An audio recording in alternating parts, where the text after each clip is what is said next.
성경 말씀은 마태복음 24장 45절부터 51절까지입니다.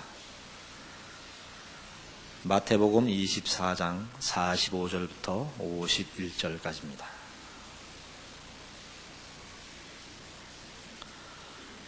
충성되고 지혜 있는 종이 되어 주인에게 그 집사람들을 맡아 때를 따라 양식을 나눠줄 자가 누구뇨? 주인이 올 때에 그 종에 이렇게 하는 것을 보면 그 종이 복이 있으리로다. 내가 진실로 너희에게 이르노니 주인이 그 모든 소유를 저에게 맡기리라. 만일 그 악한 종이 마음에 생각하기를 주인이 더디오리라 하여 동무들을 때리며 술 친구들로 더불어 먹고 마시게 되면 생각지 않은 날 알지 못하는 시간에 그 종의 주인이 이르러 엄히 때리고 외식하는 자의 받는 율에 처하리니 거기서 슬피 울며 이를 갈미 있으리라.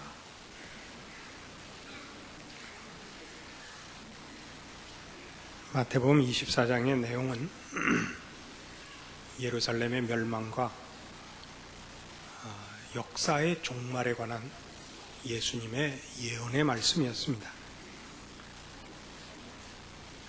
예루살렘의 멸망은 한 세대가 다 지나기 전에 일어날 급박한 사건이었고, 이 역사의 종말은 언제가 될지 모르는 미래의 것입니다.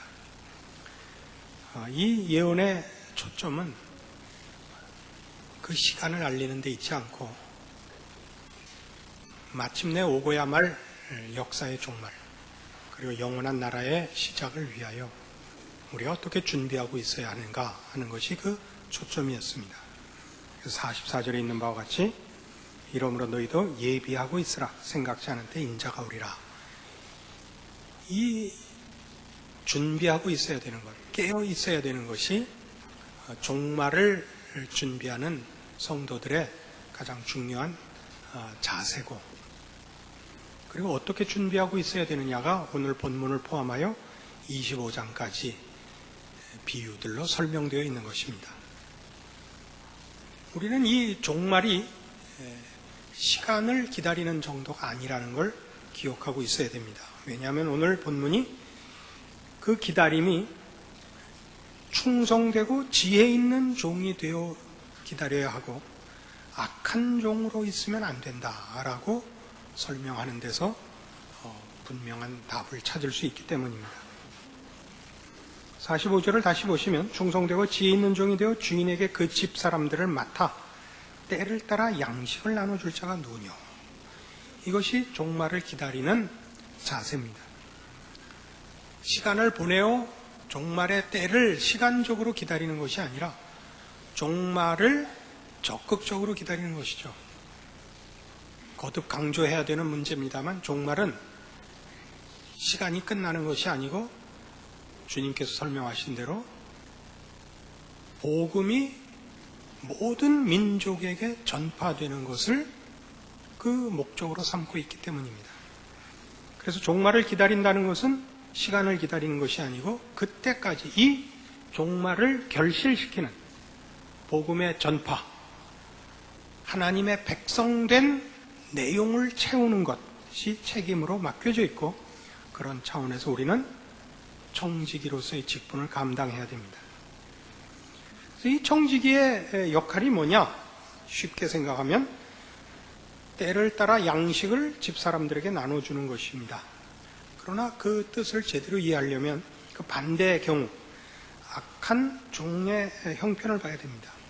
그는 49절에 설명된 대로 동무들을 때리며 술 친구들로 더불어 먹고 마시고 있었던 것입니다. 이 성경에서는 이렇게 술 먹고 이렇게 놀고 있는 것을 보통 방탕하다고 표현을 하고, 방탕하다는 것은 윤리적 도덕적 측면의 묘사가 아니고 시간을 낭비하는 것을 뜻한다 그랬습니다. 그러니까 자기의 시간을 낭비하고 있는 것이라 이렇게 이해하면 되겠는데, 뜻밖에도 이 51절에 나오는 이 악한 종에 대한 판결은 방탕하거나 책임을 회피했다, 게으르다가 아니고 엄히 때리고 외식하는 자의 받는 율에 처하리랍니다. 외식했다라고 판정을 내리고 있습니다. 외식했다는 것은 우리 마태복음 23장으로 돌아가면 분명하게 그 내용을 이해할 수 있습니다. 23장 2절 서기관들과 바리새인들이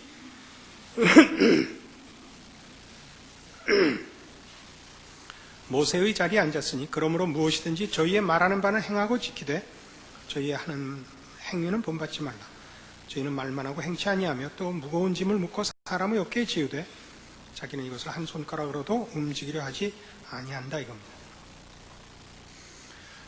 외식한다는 것은 겉으로 치장을 하는 거죠. 겉치장만 하고 그 치장에 상응하는 내용은 갖고 있지 않는 것을 말합니다. 근데 저들의 외식, 즉 저들이 한 겉치장과 져야 할 내용으로서의 책임은 무엇을 구체적으로 말하느냐? 13절에 화 있을진저 외식하는 서기관들과 바리새인들이여 너희는 천국문을 사람들 앞에서 닫고 너희도 들어가지 않고 들어가려 하는 자도 들어가지 못하게 하는도다. 이겁니다. 저들은 천국 문직입니다. 그것이 저들의 맡겨진 신분이요 그 자리입니다. 그러나 그 자리가 가지는 권세나 모양은 즐기고 그 자리를 지켜야 할 내용, 천국문을 여는 것. 그래서 열어 그 안에 오늘 우리 본문식으로 하면 곳간에서 양식을 꺼내어 나눠주는 일은 실패한 것입니다. 그래서 저들을 외식한 자들의 율에 처하리라로 되어 있는 것입니다. 이 일들은 다 지금 뭐와 연결되고 있냐면 24장의 중요한 내용이 예루살렘의 멸망입니다. 그렇죠? 하나는 궁극적인 역사의 종말이지만 성전의 파괴와 이스라엘의 멸망이라는 한 축과 그다음에 종말과를 논하면서 지금 그 종말을 기다리는 자세로서 지혜로운 충성된 청지기가 나오고 그 청지기는 때를 따라 양식을 나눠주는 자입니다. 마태복음 13장에 가보십시다. 좀 더 이해를 돕는 내용이 있습니다.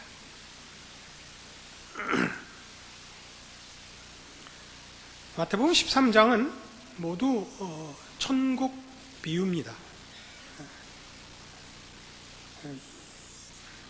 간단히 하기 위해서 마지막 비유를 봅시다. 47절 또 천국은 마치 바다에 치고 각종 물고기를 모는 그물과 같으니 그물에 가득하매 물가로 끌어내고 앉아서 좋은 것은 그릇에 담고 못된 것은 내어버리느니라.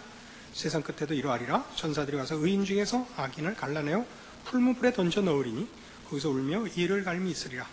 이 모든 것을 깨달았느냐 하시니 대답하되 그러하오이다. 예수께서 가라사대 그러므로 천국의 제자된 서기관마다 마치 새 것과 옛 것을 그 곳간에서 내오는 집주인과 같으니라. 천국의 제자된 서기관이라는 표현은 모세의 제자된 서기관과 비교하는 것입니다. 구약 시대의 이스라엘의 종교 지도자들은 다 모세의 율법을 근거하여 그것을 기준하여 저들을 교육했고 다스렸습니다. 그리고 예전에는 인쇄술이 없었기 때문에 서기관들의 지위가 높은 지위였습니다. 그들은 필사본을 만드는 자들입니다. 모세의 율법을 직접 손으로 써서 사본을 만드는 자들이고 그래서 그들만이 말하자면 모세의 법을 볼 수가 있고 그들은 그만큼 교육을 받은 자들이고 국가적으로 지도자의 반열에 서 있던 자들입니다. 그들은 모세의 제자된 서기관이고 지금 예수님은 이 신약 시대를 열며 그의 제자들을 천국의 제자된 서기관이라 합니다. 새 것과 옛 것을 그 곳간에서 내오는 집주인입니다. 이 곳간은 물론 지금 천국 비유로 따지면 천국의 내용들을 담은 것을 말합니다. 그러면 오늘 우리가 본 본문에 있는 24장의 45절에 설명됐던 충성되고 지혜 있는 종이 되어 주인에게 그 집 사람들을 맡아 때를 따라 양식을 나눠줄 자가 누구뇨와 상당히 일맥상통하는 표현이라는 걸 아시게 됩니다. 그러면 지금 구약시대의 이 복음을 책임지고 있었던 이스라엘과 하나님을 만나며 하나님의 은혜를 입는 기관으로 제정된 이 성전이 그 책임을 다하고 있지 못하여 지금 하나님 앞에 멸망받는 자리에 처해 있다는 것을 쉽게 깨우칠 수 있습니다. 물론 성전의 파괴와 이스라엘의 멸망은 저들이 하나님을 불순종하며 저들의 신앙이 벌받을 마땅한 자리까지 왔기 때문에 심판을 받는 것입니다. 그러나 이런 부정적이고 소극적인 차원에서만 예루살렘의 멸망이 언급되고 있는 것이 아니라 지금 예수님께서 말씀하시는 바와 같은 저 외식하는 자들이 되어 자기네들의 위치와 책임을 지켜내지 못하고 천국 열쇠를 맡았을 때 자기도 들어가지 않고 남도 들어가지 못하게 한 자들을 쓸어버림은 저들의 책임을 묻는 것이면서 동시에 저들로 인하여 막혔던 문을 여시겠다는 뜻이 내포된 경고인 것입니다. 그래서 지금 여기 천국 비유와 함께 천국의 제자된 서기관들, 때를 따라 옛것과 새것을 그 곳간에서 내어주는 제자를 요구하고 계시고 그렇게 하시겠다는 것이 이 예루살렘 멸망의 사건에 사실은 내포되어 있는 복음인 것입니다. 너무 그렇게 나가시는 거 아니냐 이렇게 의문이 드신다면 21장에 찾아가 보시면 주님께서 이 문제를 이미 심중에 두고 이 땅에 오셨음을 알 수 있는 내용이 있습니다. 마태복음 21장은 포도원 비유가 나오는 것이고 이 포도원 비유는 어떤 주인이 포도원을 소작농들에게 맡기고 먼 곳에 갔는데 그 소출을 받으려고 종들을 보냈더니 때리고 묻고 보내질 않아서 나중에 아들을 보냈더니 아들까지 죽여버렸다 하는 비유입니다.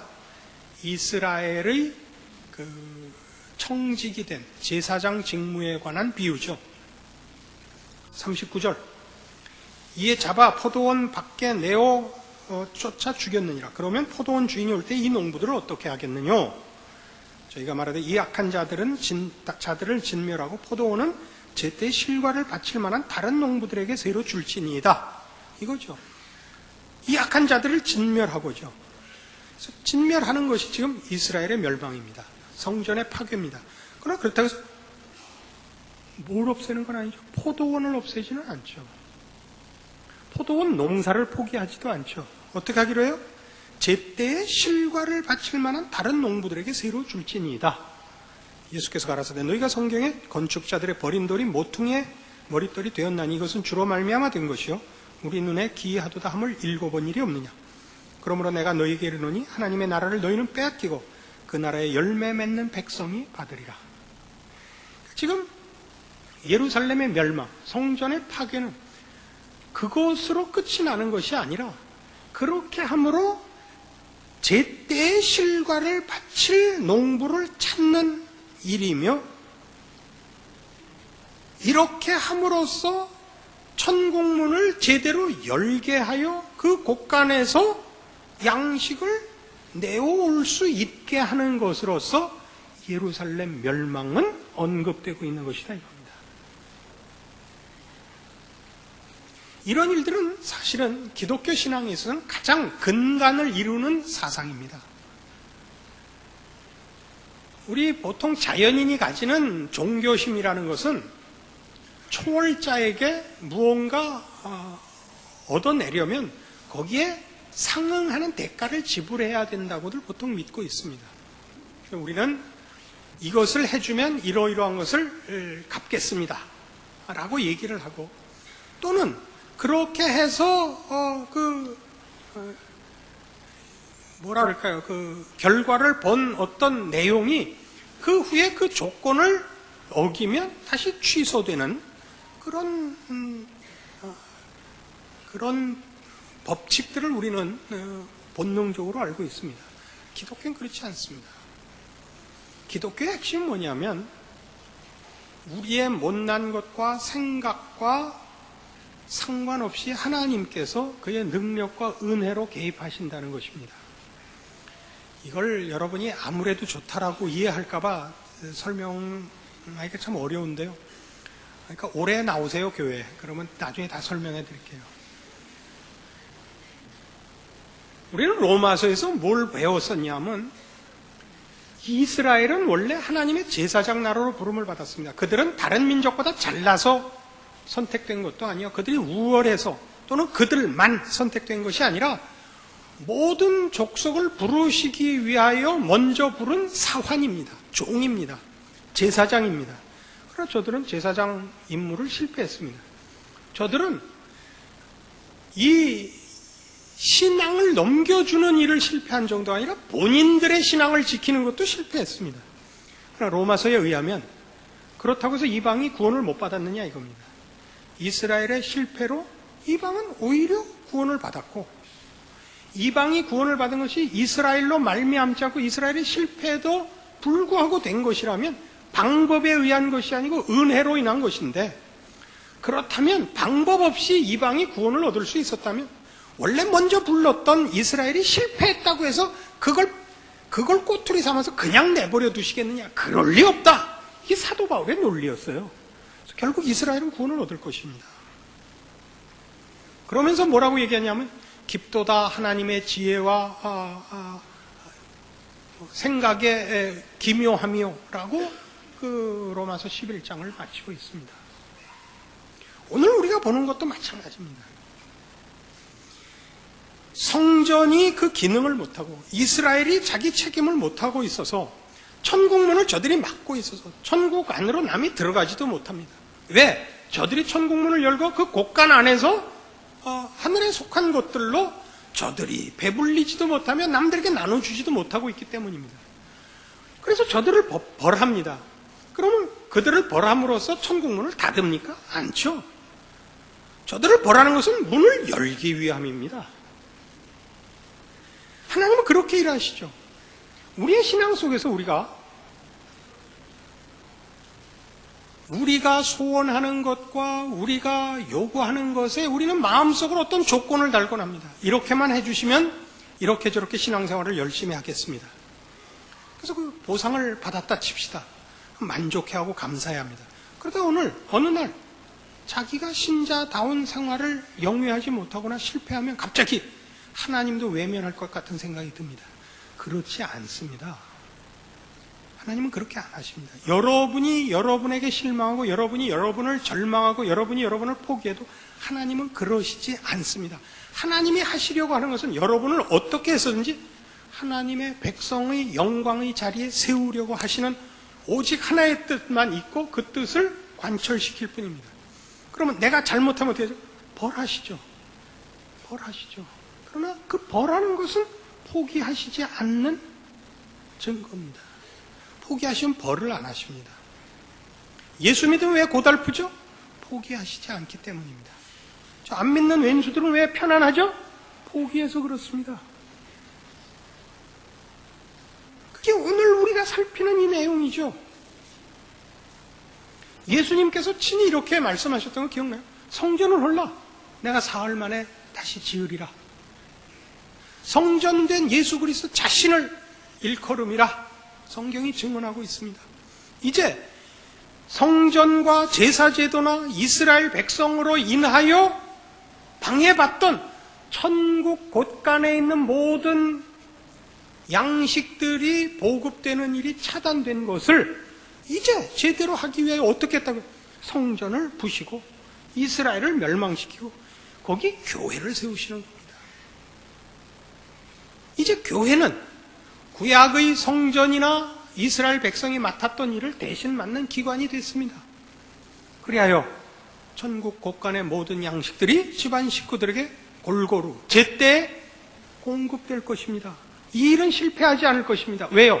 교회는 예수 그리스도를 그 머리로 하고 있는 탓입니다. 예수님께서 친히 이제 천국 문을 맡으신 것입니다. 이것은 마태복음 16장 16절 이하의 사건에서도 교회의 설립에 관한 설명에서도 그렇습니다. 시몬 베드로가 대답하여 가로되 주는 그리스도시요 살아계신 하나님의 아들이시니이다. 예수께서 대답하여 가라사대 바요나 시몬아 네가 복이 있도다. 이를 네게 알게 하니는 혈육이 아니요 하늘에 계신 내 아버지시니라. 또 내가 네게 이르노니 너는 베드로라. 내가 이 반석 위에 내 교회를 세우리니 음부의 권세가 이기지 못하리라. 내가 천국 열쇠를 네게 주리니 네가 땅에서 무엇이든지 매면 하늘에서도 매일 것이요 네가 땅에서 무엇이든지 매면 하늘에서도 풀리리라. 천국 열쇠는 교회에 왔습니다. 교회란 여기서 예수 그리스도를 주라 시인하는 자들을 말합니다. 우리 모두가 하나님의 교회입니다. 우리가 천국 열쇠를 맡고 있습니다. 이 열쇠를 맡은 이들이 기억해야 할 것은 충성되고 지혜로운 종 노릇을 해야 된다는 사실입니다. 그것은 뭐였죠? 천국 곳간을 열어 양식을 퍼내는 것입니다. 하나님께 속한 자, 하나님의 나라에 속한 자들의 다름, 그 신령함과 그 영적인 부요함, 세상과 다른 것들로 저들 앞에 서야 됩니다. 이게 우리의 책임입니다.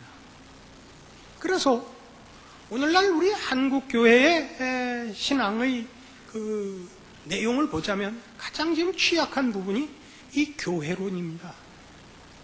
십자가는 너무 강조되어 있습니다. 물론 십자가는 아무리 강조해도 강조할 수 없는, 또 너무 할 수 없는, 아무리라도 강조해야 되는 내용입니다. 그러나 균형을 말합니다. 성경은 십자가와 교회가 대등한 강조를 받도록 요구하고 있습니다. 에베소서 1장으로 갑시다. 에베소서 1장 15절입니다. 신약성경 311페이지입니다. 이 부분은 사도 바울이 에베소 교회 교인들에게 보내는 편지 중에 저들의 예수 믿고 함께 신자된 것을 기뻐하면서 이제 기록하는 부분인데, 너희가 신자가 되었느냐? 잘하였다. 신자가 된 것이 어떤 안목을 가져야 하는지 아느냐라는 내용의 부분입니다. 이를 인하여 주 예수 안에서 너희 믿음과 모든 성도를 향한 사랑을 나도 듣고 너희를 인하여 감사하기를 마지 아니하고 내가 기도할 때 너희를 말하노라. 우리 주 예수 그리스도의 하나님 영광의 아버지께서 지혜와 계시의 정신을 너희에게 주사 하나님을 알게 하시고 너희 마음 눈을 밝히사 그의 부르심의 소망이 무엇이며 성도 안에서 그 기업의 영광의 풍성이 무엇이며 그의 힘의 강력의 역사하심을 따라 믿는 우리에게 베푸신 능력의 지극히 크심이 어떤 것을 너희로 알게 하시기를 구하노라. 그럽니다.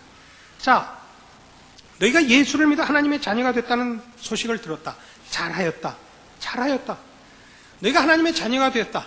그럼 이제부터 뭘 알아야 되는지 아느냐? 하나님이 너희를 왜 불렀는지, 어디로 데려가려고 하는지를 알아야 된다 이겁니다. 여러분의 신앙도 잘 보세요. 여러분의 신앙 대부분 십자가는 다 있죠. 십자가로 죄와 사망에서 구원함을 얻었고 영벌을 면하여 하나님의 자녀 되었고 이제 영생복락을 얻을 것입니다. 그 다음은 어디로 갑니까? 장소적인 문제 말고 내용에 있어서 말이에요. 어떤 내용? 죄와 사망을 버리고 어디로 부름을 받습니까? 우리 한국교회에서는 이 부분에 대한 답이 정확치 않아서 일하는 걸로 가버렸습니다. 일하는 거. 이게 전도와 봉사가 됐습니다. 일하는 걸로. 그거는 일에 있어서는 그렇지만 내용으로서는 사실은 뭘 갖고 있지 못합니다. 값없이 구원함을 얻었으니 무엇으로 갚을꼬? 이게 돼버렸어요. 벌써 갚아요? 여러분은 갚을 틈이 없습니다. 자라나야 하는 것입니다. 어디로 부름을 받았느냐? 그 얘기예요. 어디로 부름을 받았느냐를 18절 너희 마음 눈을 밝히사 그의 부르심의 소망이 무엇이며 성도 안에서 그 기업의 영광의 풍성이 무엇인지 알기를 원한다. 기업의 영광, 소망의 부르심의 소망, 어디로, 목적지가 어딘지 알기를 원한다. 그리고 그것을 위하여 하나님이 어떤 힘을 동원했는지 알기를 원한다. 어떤 의지와 능력으로 이 일을 행하는지 봐라. 그게 19절 그의 힘의 강력으로 역사하심을 따라 믿는 우리에게 베푸신 능력의 지극히 크심이 어떤 것을 너희로 알게 하시기를 구하노라. 그 능력이 그리스도 안에서 역사하사 죽은 자들 가운데서 다시 살리시고 하늘에서 자기 오른편에 앉히사 모든 정사와 권세와 능력과 주관하는 자와 이 세상뿐 아니라 오는 세상에 일컫는 모든 이름 위에 뛰어나게 하시고 또 만물을 그 발 아래 복종하게 하시고 그를 만물 위에 교회의 머리로 주셨느니라. 자, 그렇게 하기 위해 예수를 십자가에 매다시고 그리고 그를 지극히 높여 최고의 자리에 앉히시고, 그리고 교회의 머리로 주셨다는 거예요. 교회의 머리로 주셨다. 그러니까 신앙의 두 기둥은 십자가와 교회입니다. 여기서 말하는 교회는 이 조직체를 말하지 않습니다. 성경에서 교회라는 건 1차적으로 구약에서 이스라엘이라 부르는 것과 같은 의미입니다. 그것은 하나님의 백성을 부르는 명칭입니다. 근데 왜 교회라고 하느냐? 구약은 하나님의 백성을 민족 단위로 불렀죠. 그래서 이스라엘이라는 민족으로 태어나는 것이 하나님의 백성 되는 조건이었습니다. 신약에서는 하나님의 백성 되는 것은 아까 우리 마태복음 16장에서 본 바와 같이 예수 그리스도를 주라 고백하는 신앙 위에 섭니다. 그러면 신자라 그러면 될 텐데, 교회라고 하느냐?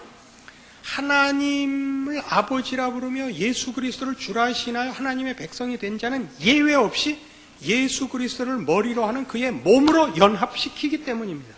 그래서 교회라고 부르는 것입니다. 23절, 교회는 그의 몸이니 만물 안에서 만물을 충만케 하신 자의 충만이니라 이겁니다. 그러니까 예수님은 우리에게 시작이며 또한 완성을 위한 방법입니다.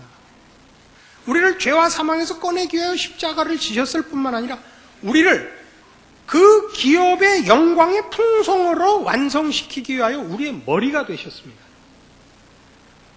그래서 그의 모든 충만하신 것으로 우리에게 충만하게 하시도록 우리를 묶어버렸어요. 유기적인 연합체가 됐어요. 이걸 구약과 비교해 보십시오.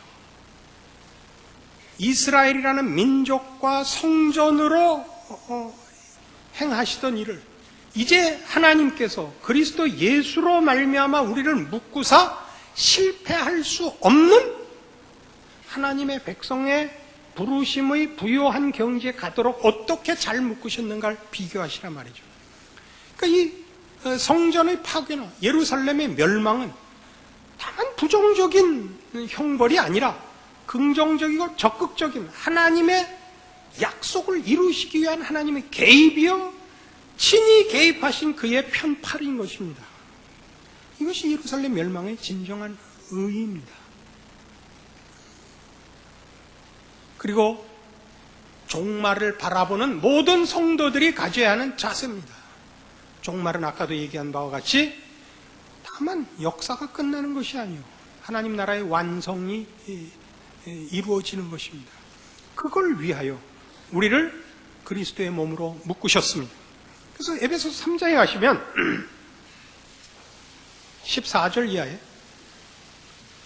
이 그리스도의 몸으로 부름받은 우리의 그 자랑이랄까 특권, 영광을 이렇게 설명합니다. 이러함으로 내가 하늘과 땅에 있는 각 족속의 이름을 주신 아버지 앞에 무릎을 꿇고 비노니 그 영광의 풍성을 따라 그의 성령으로 말미암아 너희 속사람을 능력으로 강건하게 하옵시며 믿음으로 말미암아 그리스도께서 너희 마음에 계시게 하옵시고 너희가 사랑 가운데서 뿌리가 박히고 터가 굳어져서 능히 모든 성도와 함께 지식에 넘치는 그리스도의 사랑을 알아 그 넓이와 길이와 높이와 깊이가 어떠함을 깨달아 하나님의 모든 충만하신 것으로 너희에게 충만하게 하시기를 구하노라. 우리는 보통 주변에서 신앙이 좋다는 사람, 체험을 가진 사람, 확신을 가진 사람들의 간증을 가끔 듣는데요. 이런 건 좀 곤란해요. 자신들의 기도가 응답이 됐다. 그 소원이 이루어졌다 갖고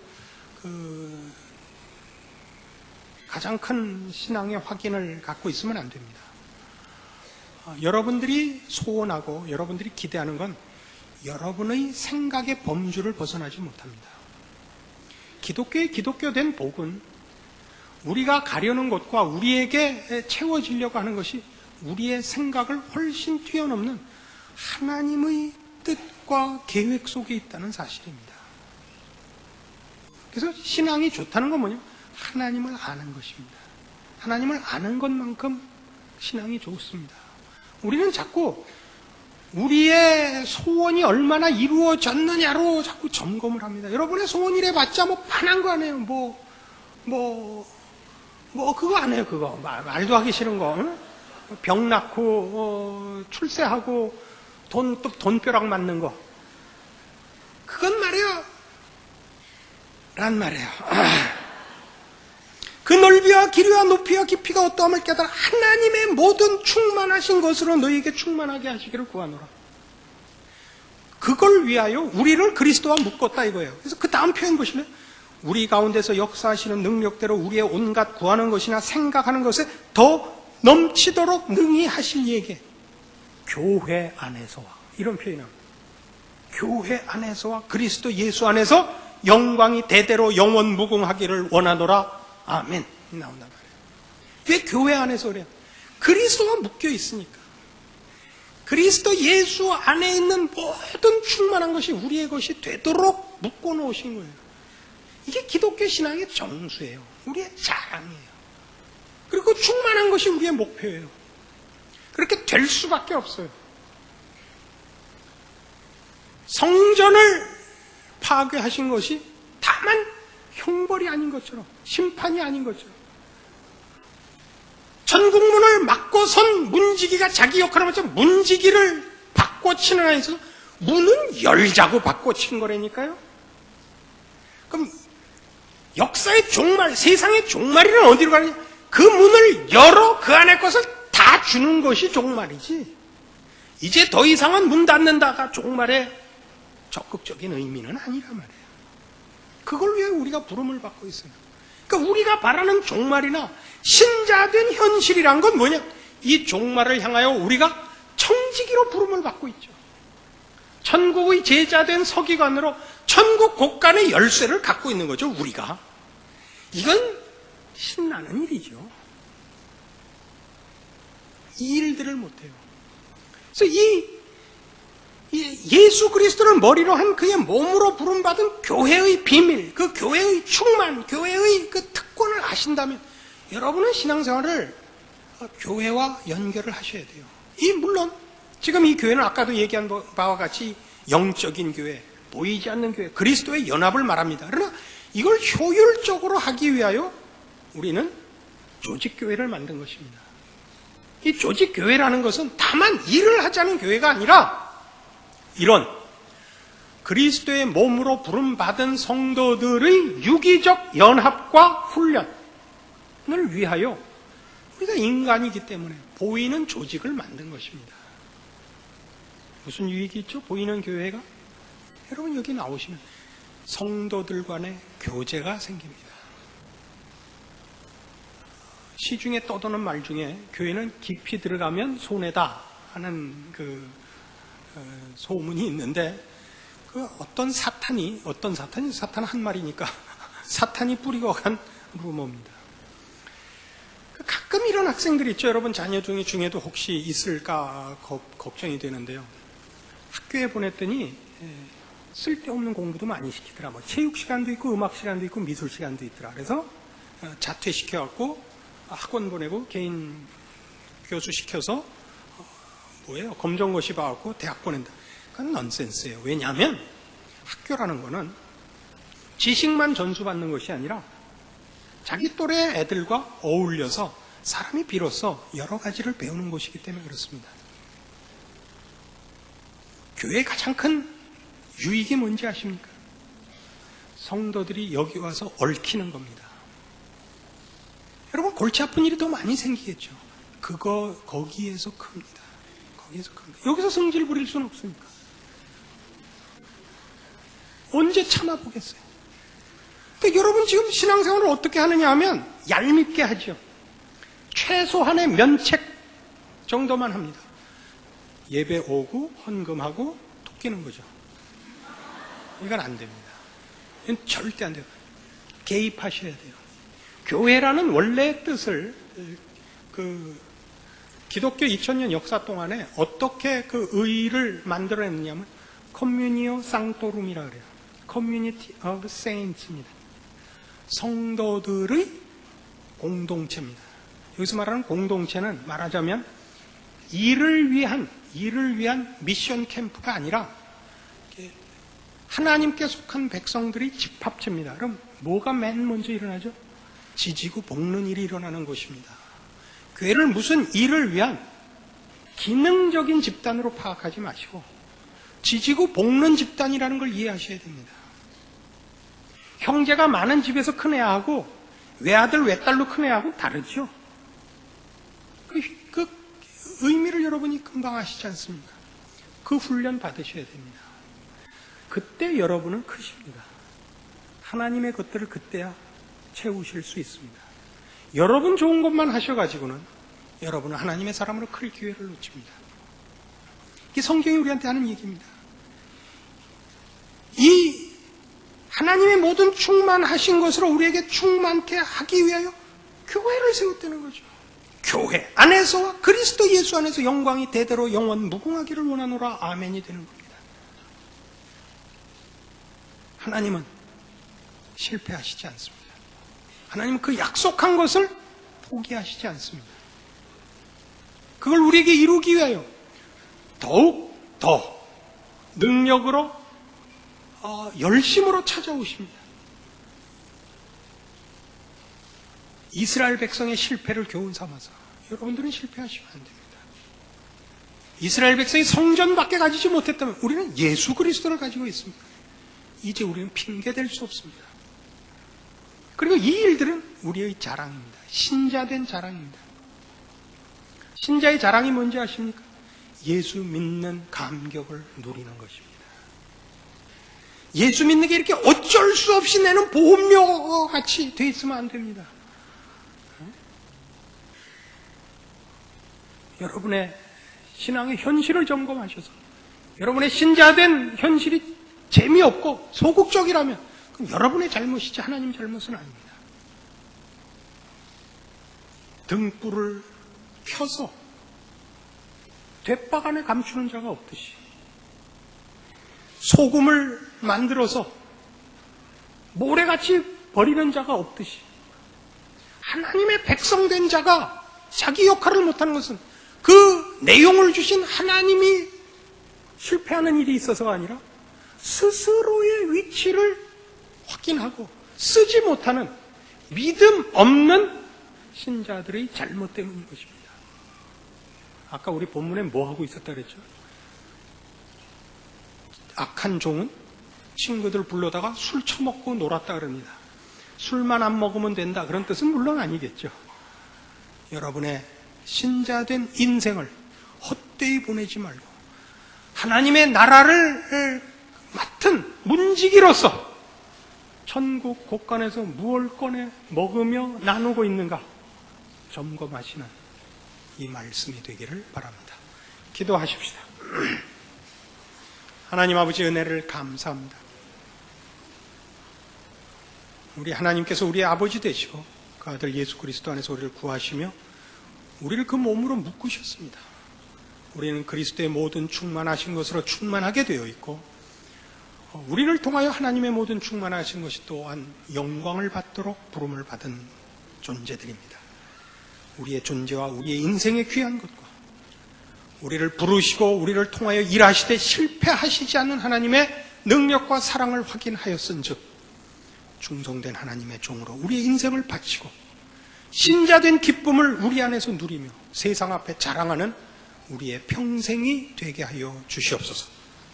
지금은 우리 주 예수 그리스도의 은혜와 하나님 아버지의 극진하신 사랑과 성령님의 교통하심이 하나님의 자녀된 신자의 특권과 책임과 종말을 준비하는 하나님의 청지기로서의 우리의 삶을 주 안에서 확인하고 충성을 약속하고 돌아가는 심령들 위해 영원토록 함께 있을지어다. 아멘.